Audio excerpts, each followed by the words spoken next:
Morning, guys. Morning. Hiya. Hi, Paula. Hiya, Damien. Thank you very much for joining us this morning. I believe I have to be nice to Alan today, have I? Yeah, Alan's on the call. Alan's chairing this morning's pre-budget business meeting, and Alan is the director on our board of County Meath Chamber. So, Alan, I see you have a suit and tie on you today yourself. Oh, yeah, you wouldn't know what to find. I'd have dressed up for the occasion, you know. It's lovely to there's a lot of guys. There's a lot of guys in the department office over the last week or two trying to see that they still fit into their suit after a year and a half on Zoom. It's lovely to have you with us. Thank you, Minister, for your time. No, Paul, thanks very much. And look, I suppose we might try and after this, hopefully we'll be able to meet in person in their own offices there or in one of the hotels or something. But we might get back to some normality by the end of this. By the end of this month, now that we're in October. I see Jim and Helen there as well. Anybody else? Good morning, everybody. Yeah. Morning. How are you? Morning. It's crisp and autumnal, isn't it? What's that, Paul? It's crisp and autumnal. It certainly is, yeah. Yeah, it's beautiful. Once it's dry, though. Oh yeah, once it's dry, you don't mind. Are you there, Alan? Can you come off mute at this point? Oh, sorry, apologies. Yeah. I was chatting away there. Oh. Go ahead, Alan. Very good. Are we ready to start? Anything? Yeah, we'll start. We're recording anyway, so we'll make the broadcast available to the entire network after the meeting. Very good. Right. Okay. Very good. Well, welcome everyone, and welcome in particular Damien English, our Minister of State for Business, Employment and Retail. So what we'd like to do this morning is to have a chat about the upcoming budget and some of the things that the Chamber, the County Meath Chamber in particular, and Chambers Ireland would like to see considered and possibly addressed.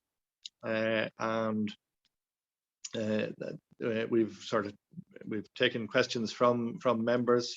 We have liaised with Chambers Ireland, and then so we've come up with some discussion points that we'd like to put to you.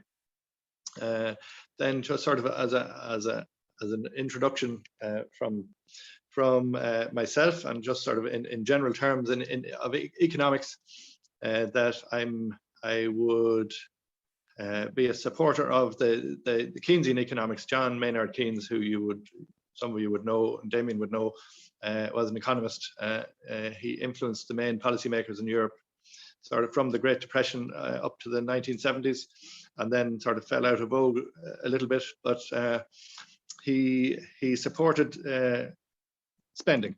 So the best response to a recession or to avoid a recession is to spend and to keep the economy stimulated. This sort of came back into vogue after the 2008 recession, where everybody stopped spending, governments stopped spending, households stopped spending, everybody stopped spending because there was a view that this, we're being hit with this recession. So this is the best response is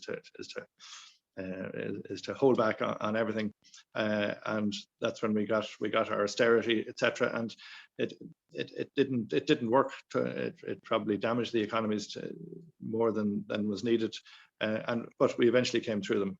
So I think we've seen through COVID, the government have sort of taken a different approach, and I think it's very welcome. So we've tried to drive on through COVID, which had the potential to put us into recession, and I think we did certainly avoid an austerity mindset, in that the supports were very good for businesses and for people in general. So we don't feel as if we need to have this austerity that we do now. We do have the wherewithal to go forward, get back to normal, get out there, get spending. So hopefully that's the sort of thing that is coming, and that the government have in mind. So to go into our points for discussion, the first one is from County Meath Chamber in conjunction with Chambers Ireland, and it's regarding strategy for towns and cities. So we believe this has a potential for a double bonus in that it helps to address the housing situation and should make housing available, and it has potential to bring economic and social benefits to the towns if we can get people back into the town centres, living in the town centres, spending money in the town centres.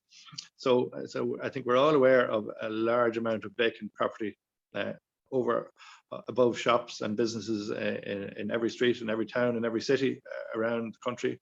They're already fully serviced for water, electricity, all those things. So it should be hopefully a quick route to, as I say, to address both the housing situation and to bring economic benefit. So I'll give that over to Damien to see what plans you have in that direction. Okay, thanks Alan, and good morning to all the members today or online, and thanks for the time. I think it's a good chance here for the next hour to and fro and bits and pieces, and as we prepare for the budget and make the final decisions. A lot of the work has been going on since July in the budget anyway, but there's still the crunch decisions over the next couple of weeks. And I know you've been involved, Alan, and the team with Chambers Ireland and some of the events as well. And we've been another round of budget discussions with with your Chambers Ireland and others as well next week as well. So a couple of chances to go through it, and then hopefully we can engage after the budget in October, November as well as a follow-up from it. And just to address your comment at the start, from my own accountancy days, I would actually agree with you as well that we should avoid austerity, and it would have been great to have been able to provide it back in 2009, 10, 11, and 12, because I think it certainly delayed the recovery, and the recovery took for most people a good 10 years, and many were only back on their feet when COVID came. But I think just to reassure you and your members, that won't be the approach this time, and it's basically because we have a choice. And we probably didn't have a choice, no matter what background anybody came at it back in 2000 and we'll say 9, 10, whether you wanted austerity or not, nobody was giving us any money, so we didn't have any choice. The only money we could get as a country was to borrow off the IMF and the European Bailout Fund, and that came with strict conditions, which involved cutting back our public expenditure, which led onto austerity. And you're dead right. We would have always felt, and I was there, it was a horrible time to be in government. I'm meeting any of us on the streets because it was not a nice time for anybody, certainly anybody in business or employment. So it wasn't a good time, but it did in the long run. It delayed the economic recovery, I would say, but in the long run, it did force us to put our public finances in order, which basically is spending your hard-earned taxpayers' money a lot better and following it and make sure it's delivering a lot better. So coming into COVID, the public finances were in a much stronger position, and we were able to borrow money at probably less than, well, definitely less than 1%, but in some cases at minus. And that helped us. And as well as that, it wasn't just Ireland or 2 or 3 countries in Europe, like Spain and Portugal and Italy. It was the world over. So there was a different approach taken to printing money, basically, to be able to address this and make money available cheaply to countries to trade through COVID and put all the business supports and supports of the health system, social protection, and so on. It will come at a cost of close to 40 billion and will have to be paid for over a long period of time. And once at low cost, that's doable. But on top of that, we're still in the position to borrow money as a country, and we can continue to borrow money so that we don't have to have austerity budgets for the next couple of years. And we believe trade our way and recover quite quickly from COVID and get back to where we were in terms of jobs by the end of 2023 at the latest, and to try to get back to nearly 2.5 million jobs in this country. So I think we can close the gap and deal with the public finances, bring them back in order through jobs-led growth as opposed to austerity measures. So, Alan, we're definitely on the same page with this. Hopefully that'll go well. You will know that the Fiscal Council judge and watch what we're doing as a government and comment on that. And they would say the approach we're taking over the next couple of budgets is pushing the system to the last. And I'm okay with that. I think we should, to try to drive the recovery quicker. But we are going to borrow for current spending for 2022 and into 2023, but that at that stage we will only borrow for capital spending after that, because I think you shouldn't be borrowing for current spending if you can avoid it at all. So it's only for the next 2 years, and then we're only into borrowing for capital spend, which is about future-proofing the country and investing in all the services which help us continue to thrive as an economy as well. So I think we're on the right track, and I think I'm glad, Alan, that you was that with your advice and with your accountancy hat on, and the economics that you're kind of agreeing with and endorsing it as well. So, because there'll be a lot of discussion on this in the next couple of weeks, but I think we're making the right path as a government. And it was nice to be able to work with business in a positive way during COVID, that there was supports there we've discussed before, they're never enough, but they were certainly an assistance, and hopefully they've kept the door open for many years as well. So, Alan, moving on to the questions you posed to me, the town centre first approach, absolutely. I think it's probably on page 1 or 2 of the programme for government that we're very much committed to addressing the town centre first principle, building on the learnings that we've attempted over the last couple of years through the Department of Housing and other departments as well, but learning from the Scottish model and other European models as well. A lot of learnings from the Netherlands, and it's something we would have engaged on from an urban regeneration point of view over the last couple of years. So there's a new framework being put together that you're probably familiar with, because some of you have been on Ireland, the Irish Chambers and Chambers of Ireland have been represented on the working group that's putting together the town centre first framework, which is a combination of departments of planning and housing, departments of my own department, enterprise, trade and employment, and Department of Rural Affairs have all come together to put together a strategy and a framework that we can all follow, whether you're in Navan or Ennis or Monaghan Town, kind of an approach to focusing in on our town centre, dealing with the vacancy, exactly as you mentioned, Alan, and bringing those buildings back into use for people to live in, or for business to be able to use, or for working spaces or hubs and so on. So, and the framework will be produced. We had hoped to launch it in July, not ready yet, will be launched in probably November. You'll see money being allocated to that concept in the capital plans next week. So there'll be different funds like the urban regeneration, which is kind of a pot of money we've seen that's delivered over 10 million for Flower Hill over a couple of years as well, things like that.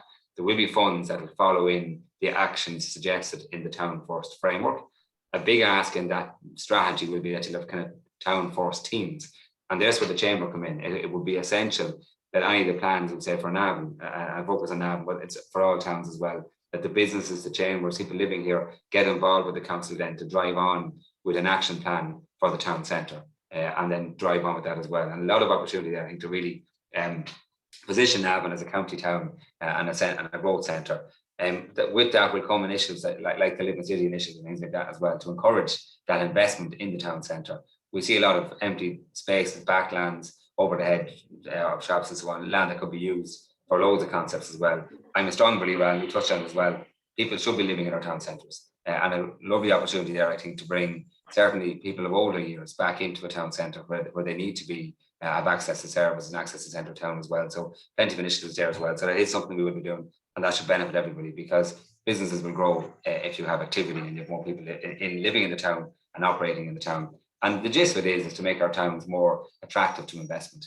And I hope we can work together on that in the years ahead when the framework comes out. So that's the short version there. You will see next week, before the budget, is the capital plans for the country will be announced. I think it's on Monday, the 4th, and that's setting out the kind of the spend for the next 10 years and what it'll set out is roughly 10 to 11 billion of capital spend every year on infrastructure, on roads, on railways, and on bridges and hospitals and schools and housing and all that. And even that alone, Alan, come back to your point at the start about austerity. When we were in 2011, 2012, 2013, there was less than $1 billion being spent on capital projects in this country of taxpayers' money. So we had no taxpayers' money being spent practically on new projects, and there was very little private investment as well. And we would have seen this county as a good example. There was practically nothing happening for 3 or 4 or 5 years. Now that'll all change, because in addition to what's happening privately, you'll have an at least spend of 10.5, 11 billion a year of taxpayers' money through the government. And that's what will be confirmed next week. So that should again lead on to a lot of activity as well. Very good, Damien. Thanks for that. Yeah, I appreciate all of that, and that those plans sound very good.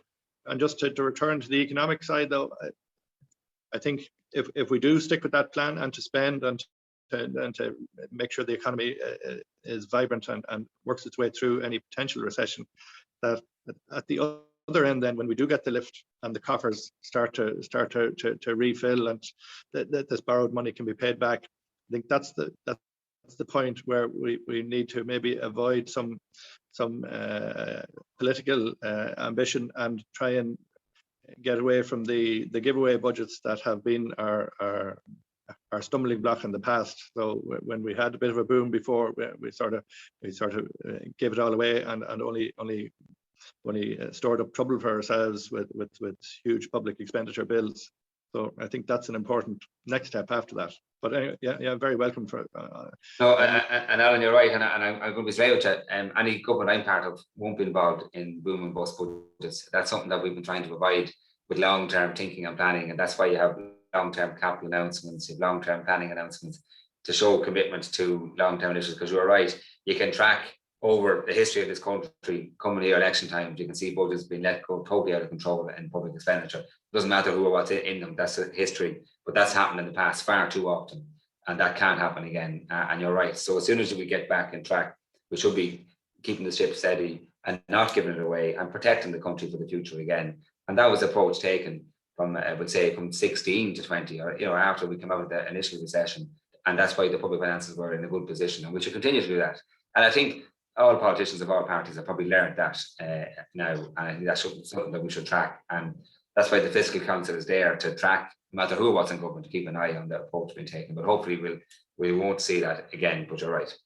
Yeah, no, very good. Appreciate that. Now we move on to our second point is the EWSS, so the wage support scheme, and its cut-off point. So if it's based on your 2019 turnover. So if you recover to the point where you go above 70% of your 2019 turnover, the EWSS is withdrawn.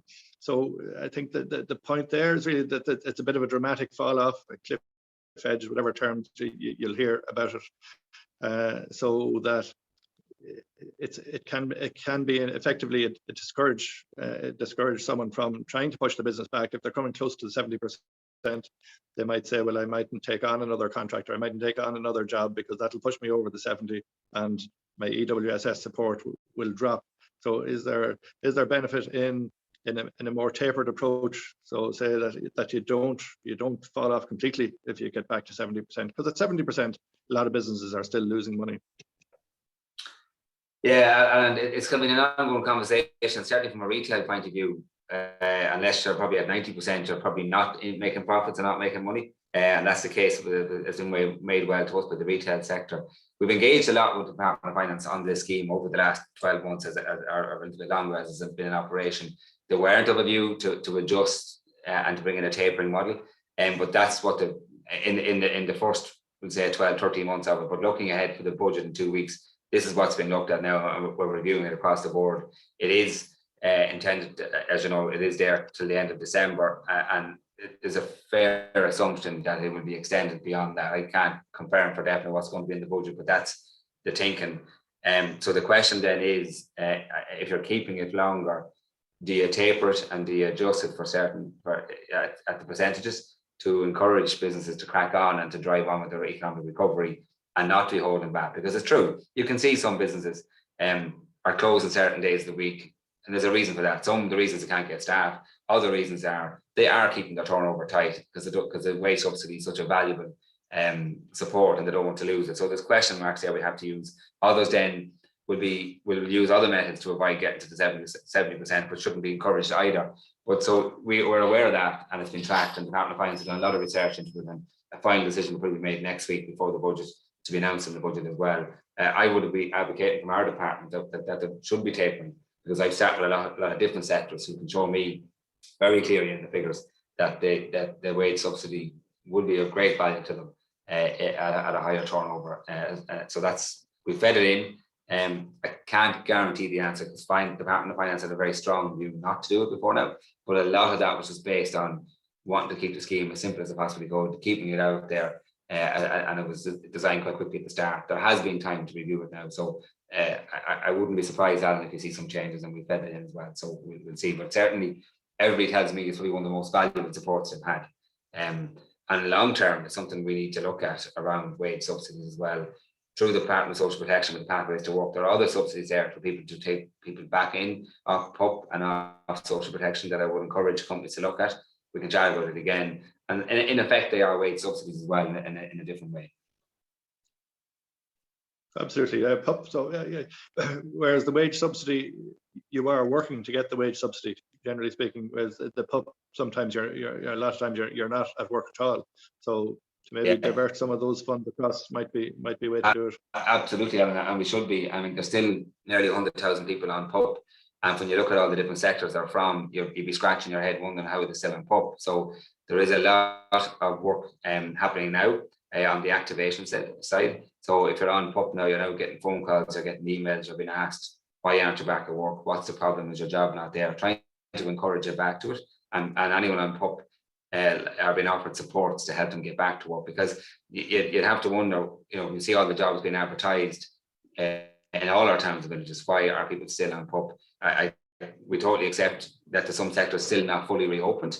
And that's why in some cases your original job might still not be there yet, but there certainly will be other jobs, and we will be encouraging people. And I know I've got a lot of feedback from businesses who are disappointed that PUP is still there and that it's going on until February. It is being reduced month on month, and people have been encouraged to go back to work, but it is causing a little bit of difficulty. It's not the full reason people aren't back at work in some cases, but it is a reason. So I would favour more of the job subsidies. And if you look at the Pathways to Work document that was launched in July, which is about taking people off labour supports and try to bring them onto activation, something I would flag to is there's a job placement programme there, which is effectively a wage subsidy for about 30 hours a week.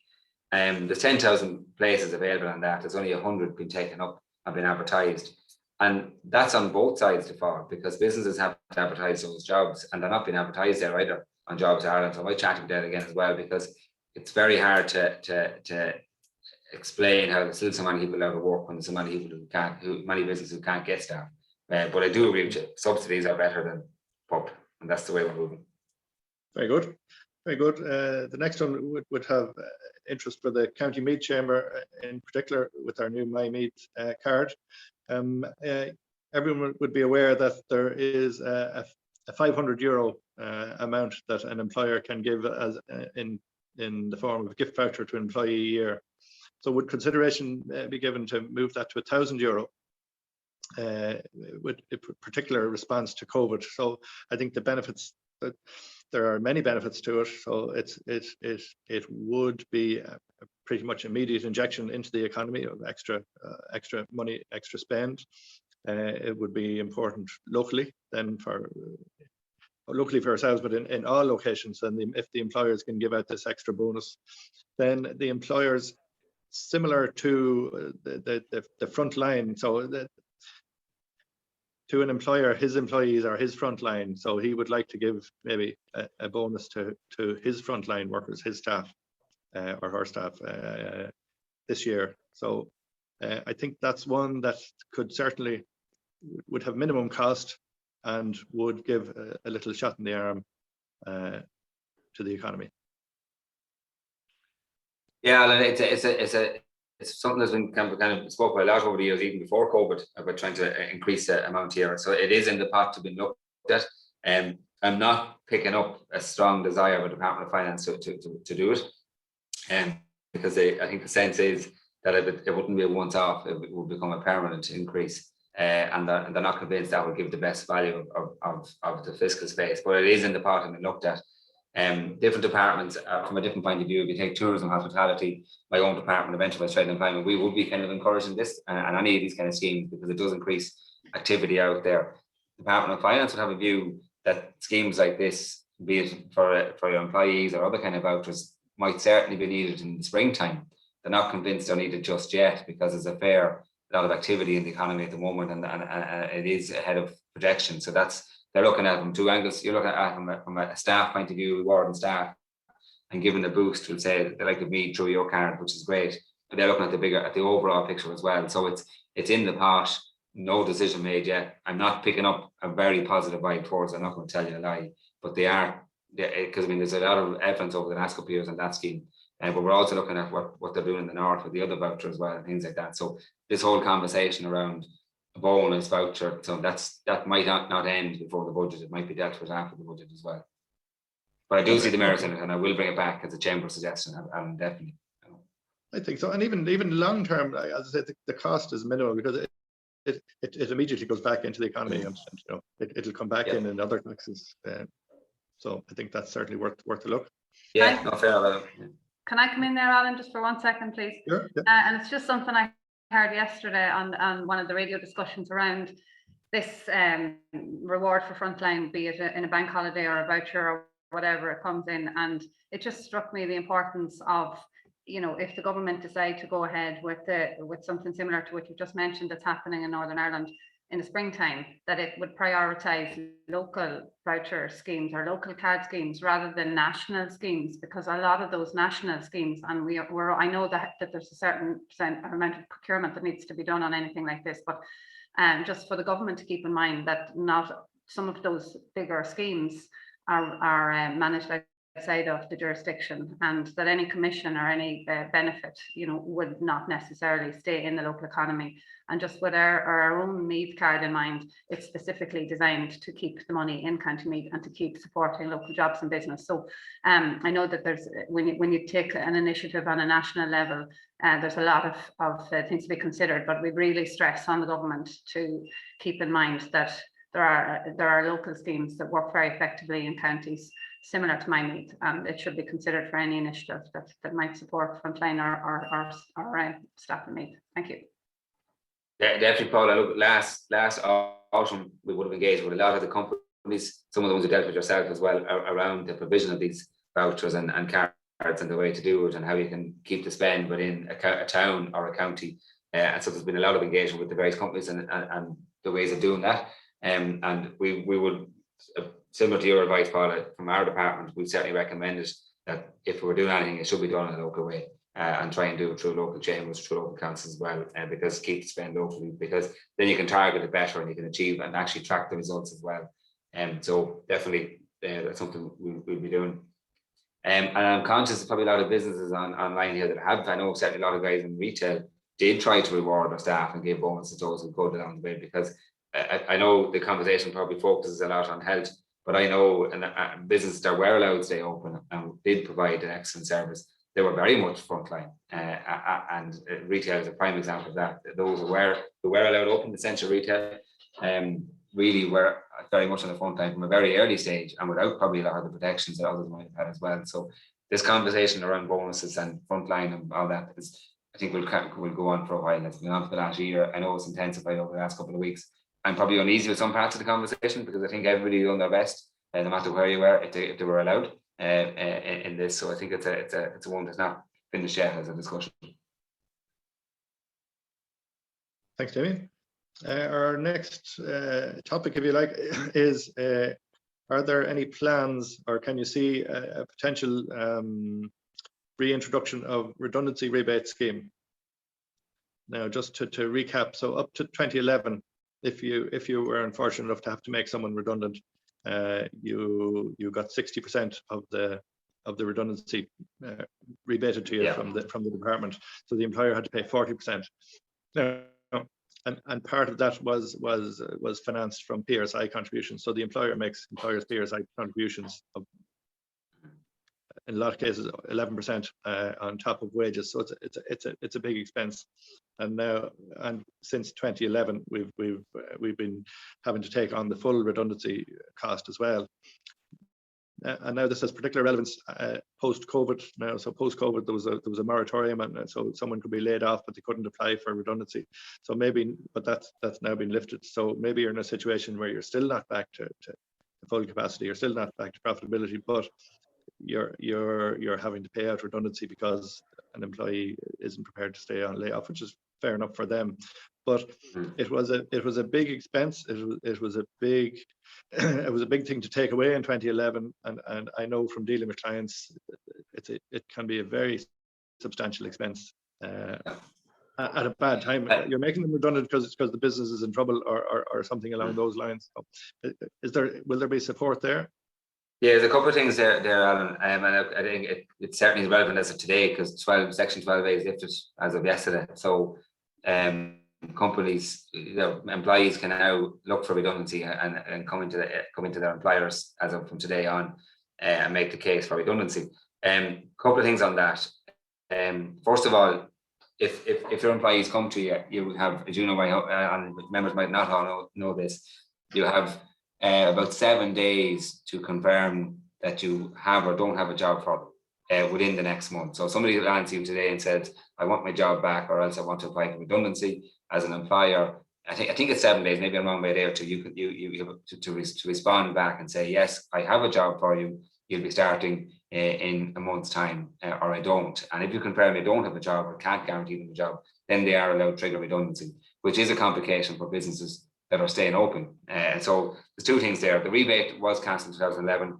There's been a lot of discussion and debate on this for the last year. It's across my two departments. I'm also in social protection. And the decision was made by Cabinet 3 weeks ago that rebate scheme is not being brought back, certainly in the way it was, Alan. We are going to look at it again down the line. Part of the reason is because they felt it was not a good use of taxpayers' money, because it was abused mainly by the larger companies who availed of that scheme, and I think didn't treat their employees right. I would favour a lot of support for trying to redesign that scheme as a support for small business, and that's something that will be looked at, but it's certainly not going to happen this year. But what is there, and I want to be clear on this, there is access to the social insurance fund if a company, if a company goes bust and there's no funding there, the redundancies get paid out, and the social insurance fund pay out on that as well. But if a company can show that, let's say you're employing 10 people, and that if you have to pay out redundancy to 5 of them, it'll drag the whole business down, or you can't afford to do it, and you are allowed then apply for support for that to be paid. And that was reinforced and confirmed by the Taoiseach last week, that we're going to use more of that support from the social insurance fund that's paid for through the social protection. The difficulty with it is, and you'll know as an accountant, that then stays on your books as a debt to the Department of Social Protection. So while it solves the cash problem for today and the redundancies are paid out, it is sitting there that you owe that money to social protection sometime in the future. There's no end date on when that date has to be paid back. And I'll be honest with you, in the majority of cases, it's not paid back, because companies are not in a viable position to do it. So while it's not a rebate officially, it's nearly the same thing, bar it sits on as a debt on your books, which I'd rather not have. I accept that. But so, in other words, and the reason it's there is to try and save a company that might go under because of having to pay a redundancy. So that should not happen, because this support is there. It's not called the rebate, Alan, but it's, as you know, it's a form of the support that's there. And I would ask any company that is in that position, I'm happy to engage with you and work through with you on that, because we do want to try and save as many jobs as we possibly can. Yeah, no, I'm certainly aware of it, but I'm also aware that the demands continue to come in. So it's not a very comfortable place to be. No, it's not. But I think you'll understand. It's not a demand that's enforced, and there's no interest on it either. So it is like an interest-free loan to pay the redundancies. You'd rather not. I know that anybody would. I mean, naturally. But there's no point in me telling you, like, the rebate is not going to come back at the moment because of where its history. But just to most members know that there is the option to draw down from the social insurance fund, just as a cash flow situation. But I know, Alan, it'd be better if it didn't say there's a demand and you weren't getting those phone calls. That part of it, what we're asking companies is that we avail it, so we would engage, and we want to try and put a timeline on it that you're told, look, you have 5 years to pay this back, or we won't be demanding it for the next 3 years, or something like that. That's where the conversation is going at the moment, to take a little bit of pressure off. Okay. Then just to move away from that type of topic at the moment, we're moved to broadband, which is a major consideration. So there have been delays in the rollout of national broadband. What plans are there to get that back on track? We have direct experience around the county of people who just can't get broadband, and it's impossible to operate a business without it. Yeah, it is very difficult. Look, first of all, I'm glad that the contract is signed, and at least we're discussing it, that it's on its way to you. A lot of the surveys around Meath are being carried out now at the moment. It was the hope that the majority of business premises and houses in Meath, which is about 18% of the county, is left to be covered with broadband, that they would, most of them would be connected sometime in 2023. Now that's still possible. What we have locally is we're sitting down with NBI when they've finished all their surveys to get the timelines on it. Initially, they had a kind of a 7-year contract to reach all the houses in the country. There was an expectation that counties like Meath would be quicker, because in many cases you're just filling in gaps and reaching up laneways and side roads that weren't reached. But there are still some very prominent areas that haven't got connection. So the difficulty. How do we speed it up? under the remote working strategy, we've asked National Broadband Ireland to look at this, and they've engaged now with the department again to see what would it take to speed this up. There's been probably a good, I would say, year lost because of COVID, with delays of doing the surveys and doing all the work and so on, and getting the people that need to do it. So the money is allocated, and money is not really the issue. It's, can we speed up the work? And we are offering a review of the contract to make it more attractive to them in some way to speed up this work. So those negotiations haven't completed yet around how we can speed it up, because look, it was always an urgent issue, but it was even more urgent because of COVID, and people have now seen the benefits of working remotely, or certainly having that blended model. So we want to fast track it. It is important, Alan, as you know, that it has started and the contract is signed, and we're all going to get the fibre broadband. It's just now, can we speed it up? Because a wait of 2 or 3 years is too long for anybody. So I keep you updated on that work. I can't tell you today that the negotiations have been successful and we're going to shave a year off it. That's not where it's at yet. They're still ongoing, but it's quite a large contract, and we do believe the scope there to encourage it. How would it happen? If you found a way to encourage a faster rollout, it might be in a way providing more money to NBI to do arrangements with other broadband providers that can help assist roll it out, or to use our infrastructure as well. So there's a couple of mechanisms, and we're prepared to pay extra for that to get it done quicker if need be. Okay, thank you. That's very welcome. Next on, just to go back to the businesses and supports, the commercial rate subsidy that has been also a benefit. Any plans to repeat that? As soon as you recall, I better not confirm that's definitely going to happen, but it's fairly, I would say, I won't say it's assumed, but we're quite confident that it will be extended and rolled out. It's literally, negotiations are still going on, because it does come at a high cost, and the local authorities have to be subsidised, or those rates are paid directly from central government to make up for that as well. So I would expect it, Alan, to be announced that the last quarter will see a rates rebate as well. It'll either be confirmed before budget or on budget day, but it's fairly likely. The only issue is there any changes to the scheme, in recognition that not every business needs to have their rates rebated.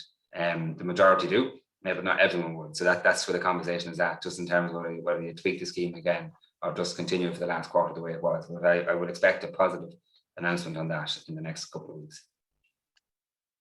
Very good. No, again, welcome news there.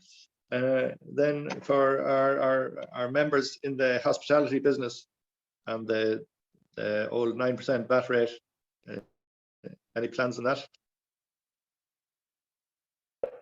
Sorry, I was on mute there. As members might know, it is confirmed that it's in place until this day next year, September, whatever, 30th or 31st, I think it's 30 days of September. 2022 is the date at the moment. I don't think that you'll see any indication of that being extended in the budget on the 12th of October this year. The reason it's out for September next year is that there will be an announcement in next year's budget in one way or the other for 2023, 2024. I know that's a problem for those who are in hospitality or in the travel industry trying to plan ahead and to sell deals, because it is a very effective rate and a tool. But my understanding is that there won't be a decision on that in this year's budget. That might change, because there's a lot of demand from the sector to try to give some clarity. But I don't think it will be confirmed until sometime next year, is my read of it, but I could be wrong on that. But we do recognise the benefits of it. It was felt, though, from decision makers, the last time when that scheme was in place, it might have been dragged on for too long, and there was very effective campaigns to keep it. But something that you mentioned yourself, Alan, earlier on, when you put some of these very attractive supports and schemes in place, there should be time limited and shouldn't be left there forever. That one dragged on, and when a good scheme drags on for too long, it leaves a scar on the Department of Finance, and they're very reluctant to bring it back in, and that's why it's only been announced until this day next year so far. But I think it's up to that sector to show that the 9% is essential and right on the activity, and that it's respected. It was felt, not in this county, but it was felt that some of the sector abused that 9% when it came to pricing, as we recovered from the last recession. So that was a difficulty, but I think it's very much very beneficial to the regions, and it wasn't abused in the regions, but it was felt in some of the cities it was before. So that's why there's a reluctance to confirm it for, we say, 3 or 4 years, but we'll see what happens in the budget. Okay, that seems fair. Then of concern to members who've had to use it, the debt warehousing and the revenue commissioners now, and as you mentioned before, and as so the general theme, you spend or you keep your business open in the tough time, but then you need time to repay whatever you've built up. So similar to the government, the businesses will need time on this. What are the plans on the debt warehousing? Yeah, well, where it's at is that it's open till the end of this year to join it and to warehouse their debts. The interest, there's no interest in for 2022 and all of that. That's confirmed. And then the conversation is after that what happens. So I haven't heard a massive call, Alan, for it to be extended, as in kept open to join it beyond December. It hasn't been pressed that hard with us, but like that, we've around the budget negotiations next week. The conversation that I'm picking up on is what happens after next year and how many years are you given to pay it back. Similar to the conversation we had around redundancies, rebates, we would have asked, our ask of revenue is, and Department of Finance, is to maybe put a timeline on this, because as it stands, as you know, it's kind of left to negotiation for every company to go in and negotiate with their accountant for a period of time to pay it back. I think we should bring some certainty to that and confirm that, look, you have 5 years to pay this, or you have 6 years at a certain rate. I think that would be helpful from a business planning point of view. But I can't confirm where that conversation is going. It will be dealt with on budget day, or it will be addressed. All right, but at the moment it's open for the end of the year, and then it's interest free for next year, and then you're back to your 3%, whatever it is after that. But I think I would favour that business are told, look, there's 5 years and it's at a very low interest rate, and try to get on with recovering, and then we'll deal with this. And that's the approach that we've been looking for as well. I would say on that one, in case I don't get touch on it later on, likewise when it comes to financial planning for the next year, I mentioned here before, there are some very attractive credit guarantee schemes out there which are reducing the cost of borrowings. And for the majority of businesses that will be online here today, I would encourage everybody to take a look at their finances the next couple of years and avail of those credit guarantees and the cheaper money that's there. If you know you're going to borrow money or need to borrow money in the next couple of years, I would be inclined to put it in place as soon as you can, because those credit guarantees aren't there forever. Because they'll come under an EU framework. So just as a by the way, separate of the budget, take a look at your finances the next couple of years. I think it's always time well spent. And I know you're time short in running a small business, but that to me will be time well spent and avail of some of those schemes that are there. Yeah, well, no, again, welcome there, but I think the interest rate will be crucial to it. Like the majority of people have availed of it because they're in trouble, because primarily because of COVID. So in those circumstances, I think it's reasonable that the rate should be very low, just to give them the opportunity to get back on their feet.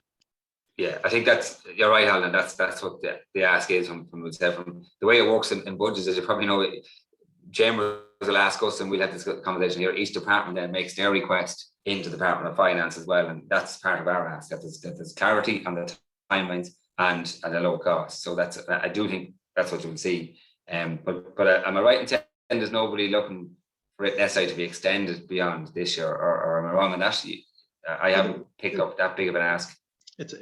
We're still waiting to see. Everyone's hoping for the bounce now. The economy is really fully open a short space of time, so we'll see. Christmas is crucial for, say, the retail sector, so they were very badly affected, having been closed for so long. So I think they're waiting to see how Christmas goes, get into the new year, see are they back on track. So, but they won't really know until the new year. So an extension of entry into the scheme would be welcome as well. Yeah, and that's part of the problem we have. And when we're trying to do a budget across the board, no one really knows where we're going to go over the next 6 months. These couple of months will tell a tale when it comes to redundancies as well. And there is a concern, that the real effects of COVID will only be spotted between now and next April. And we have to track that. And there will be a little bit of flexibility in the budget to allow for dealing with that. This is a conversation we were having last year, thinking that COVID was near its end, or hoping it was. And we're trying to build in flexibility to deal with scenarios for the first half of 2021, and then COVID completely and utterly wiped us again and set the whole thing askew. So hopefully that won't happen again because of the vaccination program and things like that. But we do have to have some flexibility because we can't fully judge, even from an employment point of view, where we're going to be in the next 4 or 5 months. Hopefully it will continue in a positive way. But there are some companies that will find it very difficult to survive after the next 6 months. But no one can predict that for sure, no matter who we talk to. So we'll have to track that and react to it as we go along as well. Yeah, and I think I think we're in agreement there that it's the difficulties are yet to come for a lot of businesses. So I think drawing a line in the sand, like the cut off of the debt warehousing, can be troublesome. So if we can all stay in it together and maybe extend out some of those deadlines, that would certainly be a help. Okay, I might go back to a tax question, if that's okay. And this is the capital gains tax rate. So it's currently at 33%, having crept up over the last number of years. Now this is something we actually spoke directly to Minister Michael Noonan at the time. He was here in Navan in 2015, and we asked the same question, that historically, that when you reduce something like the capital gains tax rate, the tax take actually comes up. So I'm in this business long enough to know that it was 1998 when the big move was made to move from 40% to 20%, and that gave a real stimulus and created a lot of activity and movement of businesses and properties, and definitely was a stimulus and part of the relatively good times that followed. So I think that's where we are. It went down to 20% in 1998. In 2008, it started to creep up. It has, between 2008 and 2013, it got up to 33%.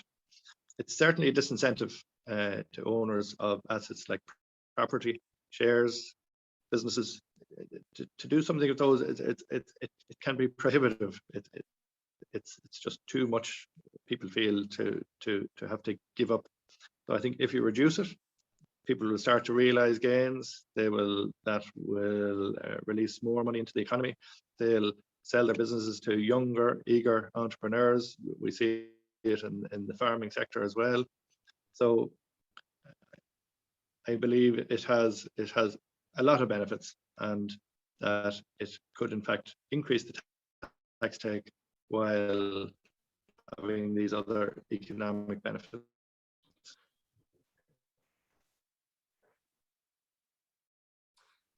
Yeah, capital gains can affect and can be really used quite well to affect decision making at the right time. I know the Department of Finance are again constantly on the numbers in this as well, and it's to make a judgment call. When is the right time to adjust the rates? It is quite high at 33%, and it's certainly delaying decision making, and I would say in some cases delaying activity. They'll try to work out from projections if they can afford to do it on this year's budget, because as you know from the split between expenditure and taxation, it's probably 9 to 1. So there's not a lot of that term fiscal space. Basically, there's not a lot of room in the budget to do all these things. But from a business point of view, we would argue as a business department that certainly for business assets and for business investment, and certainly for startups, and under that was an EIS scheme, that it's too high. And we made change a couple of years ago, but say to be aligned with the UK at the 20% rate for investment in business for up to $1 million. We think that should be a lot more. So we've been asking for the last 3 budgets, and certainly reinforce again that we do see that capital gains rate change from a business point of view anyway. How far that others and everybody in general makes the argument to keep it down anyway, like we do just say, but we focus from our budget submission is on the business assets and business investment, certainly into startups and into new investments as well. So I'm hoping we might see some changes from that point of view. Will we see a change to the overall rate? I don't know, and I don't know, and I can't confirm it, but I know it's one of those that's discussed every year. And I like that. I tracked a lot of the benefits from it was reduced from 40% to 20% by Charlie McCreevy back in the time. He was right.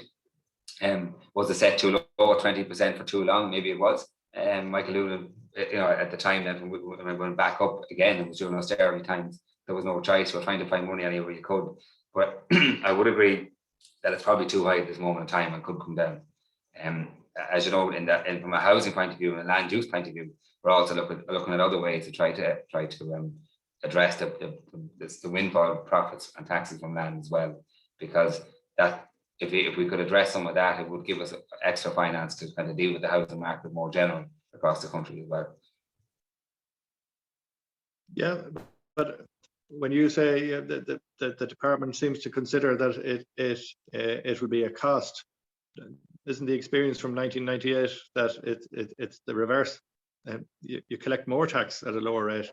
Yeah, but it's when the issue they would have is that's not a guarantee. It looks that way, and you could assume that from it, but it's not something they can bank on or guarantee, and they have to judge. You know, is this the right year to do it, or do you wait another year or 2 years? That's where they are in their heads. I'm not saying they're not doing it.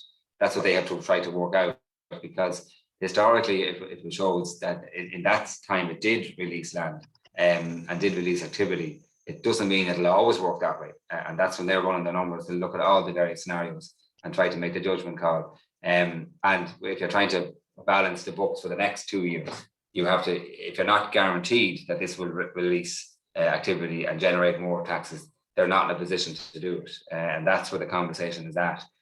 So it's that judgment call, and I don't know where they're landing with that. I do know that there's plenty of people making the same suggestion as yourself that it should be done. So, but I won't know that until literally the morning of the budget. So you might even know before I know, because it'll probably leak out anyway. Okay, no, but it's just maybe for a longer term one. Like it's 13 years now since we've had the 20% rate, so a lot has happened in that time. You know, there's a lot of people now, you know, have been involved in business, building up businesses. As you say, there's land holdings there that could be released. There's people who have owned shares. You know, they could cash those in and spend that money. Yeah, no, and look, I'm agreeing with you. I'm not arguing with you, but it won't be our decision. All I can say is we'll be pushing hard from a business point of view, because we can see the benefits in job creation and reinvesting in business and moving money in business and trying to encourage a lot more startups, because we're not tax friendly enough in this country when it comes to rewarding entrepreneurs like yourselves and business owners. And that's something we push hard for. It's something I personally would from my own party background, but it's separate to that. The Department of Enterprise believe that as well. And we have a group of people who constantly work on tax proposals and tax initiatives in our department, and we're consistently saying this. And certainly, if you compare us to other jurisdictions, our taxes are too high when it comes to encouraging entrepreneurs to invest and move and job create. And we would argue that if you're going to have a jobs-led recovery, you have to do all you can to encourage jobs. And that means working with businesses and working with investors and working with people who have ability to create jobs and to move money around. And that's what we're trying to do. So I'm hopeful that we'll see some changes there. I just can't confirm it one way or the other, because it's above my pay grade, the decision. Oh, very good. But I think if we keep the conversation going, that's important. Yeah, absolutely. Yeah, and we should, and it shouldn't end. We should, and I'd like to see more public discussion around it, because you know these conversations of tax changes and when they're reducing them, they only go one way. You know, you only hear one conversation generally. Oh, you're giving X, Y, and Z. You're looking after a certain category of people. They forget who put all the effort in to create the jobs in this country, and that's business owners and business investors. And yet that's often missing the conversation. No, appreciate that. And my last one is again in the capital tax area, and it might be one just to get the conversation started.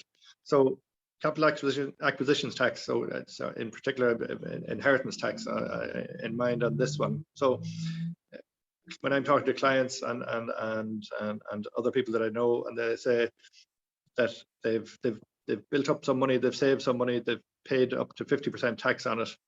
Now, when they leave it to their children or make a gift of it to their grandchildren or nieces, and there's another 33% taken off. Okay, so then just capital acquisition tax, as you would know, is more associated with developed countries. So emerging economies rightfully say, I think that it can be a disincentive to wealth creation, because if you're paying 50% tax, and then you're thinking there's another tax to be paid if I pass this on to the next generation or whoever it is. some of the developed countries are moving away from it. So I just did a little look and see. So Hong Kong, Singapore, Canada, Australia, New Zealand, Portugal, Sweden, Austria have no inheritance tax, zero rate. Now, and again, it can have all of the similar to the capital acquisitions. It can have all the other benefits in that it will release funds. So people will release on to their next generation, to their grandchildren, their nephews, their nieces, you know, to help them, give them a leg up in business or in buying a house or whatever it is. It creates more activity. So would consideration be given to it in terms of the rate is particularly high, 33%. The thresholds have come down again, primarily back in the 2008 was the big cut for gifts and inheritances from parent to child, down from 550,000 to 300,000. We're creeping back up a little bit now.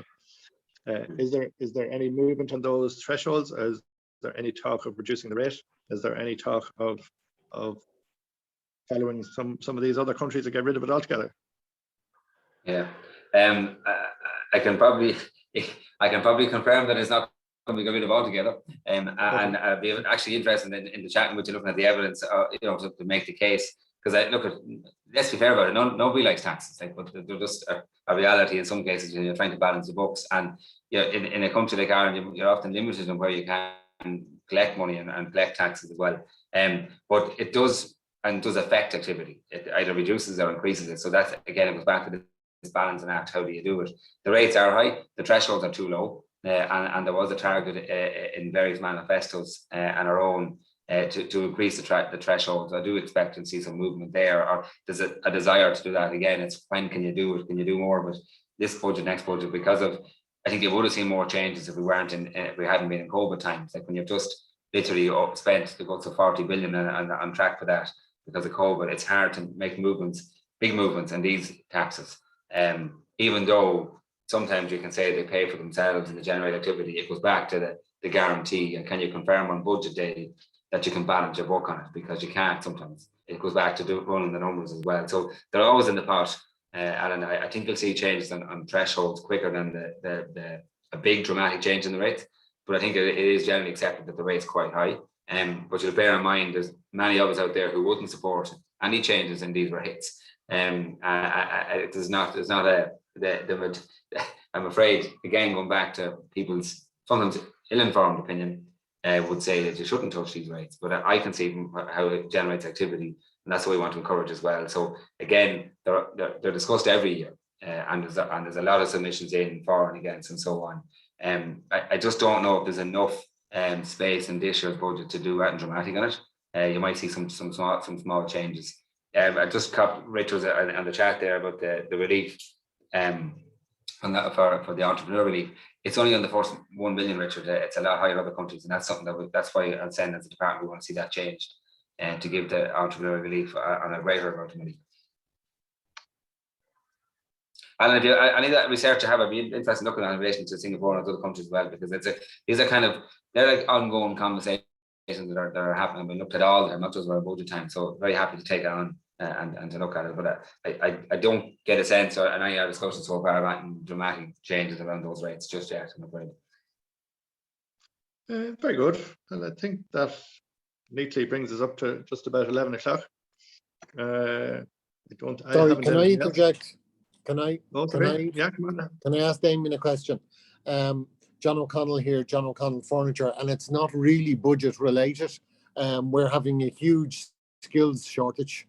We're finding it very hard to get workers here, skilled workers. On the URAs, I'm in the upholstery and fit out of hospitality premises. But we're having an awful problem getting either trainees or skilled labour, and over the COVID we've lost 8 people to going home to either Poland or Lithuania. Unfortunately or fortunately, we have a lot of European labour, but we need a relaxation on the barred list for bringing people in from outside the EU.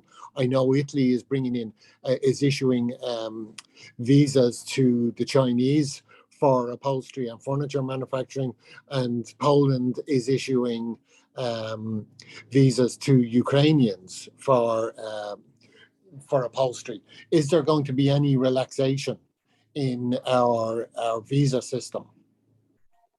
We've been struggling to get employees for the last 10 years, basically. Yeah. And we pay well. Thanks, Jack.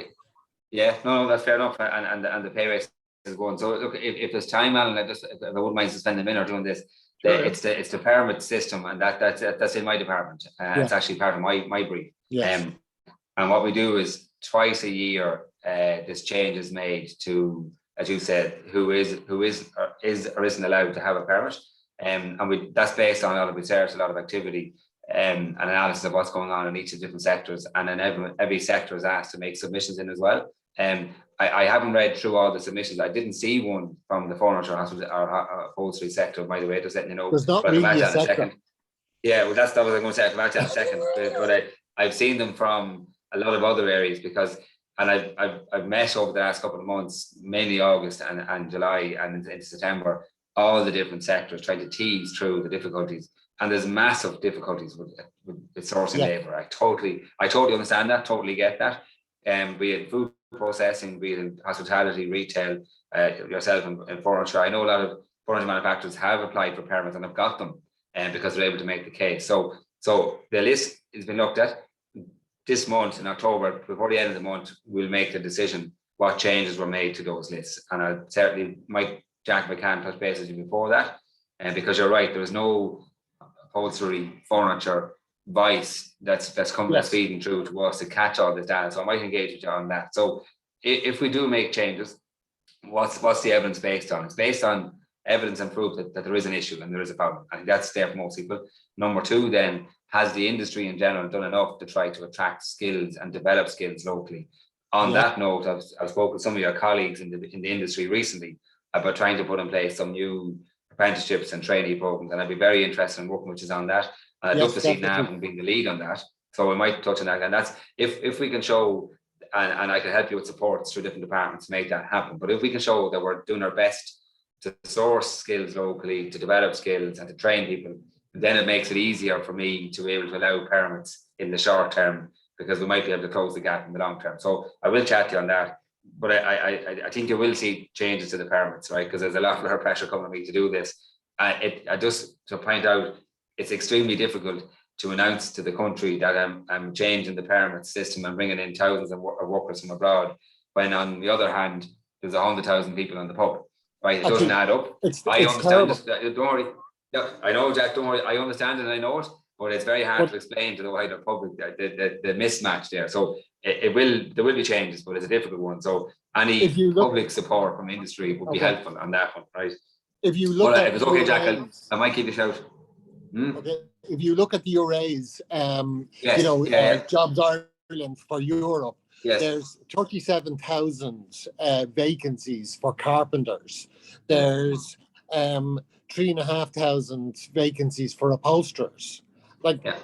It's Europe wide, and I feel I don't like. I'm not even getting a reply from the local schools that do woodwork. So Well, Jack, to keep it short, I'll find you this week and I'll chat to you. But just to let you know, right, separate to the list that I have to do or don't change this month, you are entitled to apply for a permit at any given time for any worker. Like there's a local company here outside Navan got 3 permits this week for 3 carpenters. So and I work with them and I have no problem working with yourself. They come in from Albania, so I'm very happy to work with you. And certainly, if you know where you think you can source labour. You mentioned the arrays. I met the ELA this week, the European body who are in charge of this, again to discuss it, because their system of collecting all the data, and they have millions of vacancies, but they also have millions of CVs. But they have a very outdated system of matching the two together as well at a European level. So they are going to change that and make it more automated, so that you'll be able to press a button and find 10 CVs from someplace in Europe, much easier. So we are going to do that. That's a separate thing as well. So there's a couple of initiatives here, But I think we need to also work on developing the skills and putting in place programs as well. So I'll give you a shout, John. I'll take a note here and I'll give you a shout during the week if I can, just to talk to you more about it. Brilliant. And maybe help you with some of the parents as well. Okay. Great. And is there time just to mention the rail, because I know somebody had mentioned it and it will come up for discussion next week again. So just the short version of it is, most people know the Navan will be finished by 11, but by all means, go ahead. Just do it for a quick second, because the capital plan for the next 10 years will be announced next week. So everyone's going to be wondering, is the railway line in there or is it not? So just to explain the process, we're part of the Dublin transportation area for the Navan Dublin rail line. And so the feasibility study, which is very positive towards R1, but it's not public yet and it's still only in draft and will be released quite soon. But a lot of the evidence there is very positive towards us getting a good decision for this, right?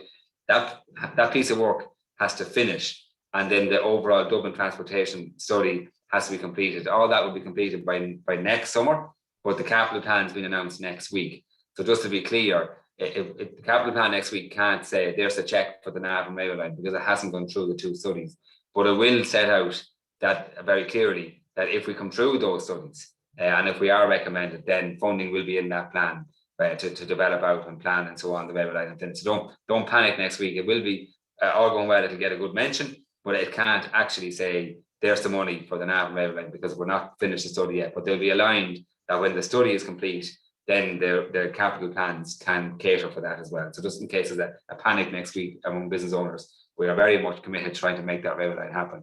And that'll be the next announcement. It will be next week. And so that's down there. Sorry for took up the time of the meeting. Very good. Thanks, Damien. Thanks for that. As I say, we've come and used our time. I think it was very, very informative, and I hope the members who joined us appreciated and enjoyed it. We certainly appreciated your time, and good luck with the budget. And we're still here, so we'll keep going. Look, we can chat afterwards. Hope we'll all still be talking after the budget. No problem. Thanks, Alan, for your time. Thanks to all the members, and thanks, Paula, for organising. Thank you very much. Thanks, guys. Thank you, Alan. Thanks very much for that. Any questions that may come in after the meeting, we'll circulate this recording. We'll send them on to you directly, Damien, through Linda. And thanks, Linda, for helping us to pull together this morning as well. I really enjoyed that. Well done, Alan. It's good when two like-minded people come head to head. I really enjoyed the to and fro on that one. So thank you. No problem. Okay. Thanks, guys. Thanks, William. Good luck, Damien. Take care. Bye-bye. Bye-bye.